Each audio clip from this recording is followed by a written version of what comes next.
Trending sa X ang pangalan ni It's Showtime host Karil, dahil sa nakatakdang pag-guest ni Kapuso Primetime King and Queen Marian Rivera at Dingdong Dantes sa nabanggit na noontime show, para sa promotion ng Rewind. Ang Rewind ay una, at comeback movie ng Dongyan sa ilalim ng Star Cinema. Maraming nag-abang na mga netizen at madlang people, kung ito na ba ang pagkakataong magkakaharap-harap ang tatlo.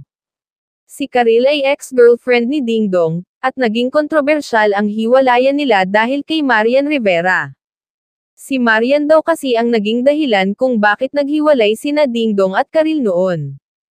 Naging kontrobersyal pa nga ang pagngiti ni Karil nang mauntag ni Boy Abunda sa The Buzz noon, ang defunct showbiz-oriented talk show noon ng ABS-CBN.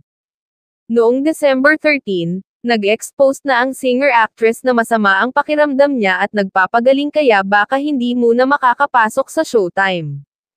Woke up sick so I'll be missing work for a couple of days. Stay healthy everyone, exposed ni Karil. Be healed K, komento naman dito ng co-host na si Ogie Alcacid. Kaya naman sa X, umani ng reaksyon at komento ang paghahanap ng mga tao kay Karil. Laman ng live chat, Karil Bitter, galing nyo Showtime. Mahal na mahal nyo si Karil.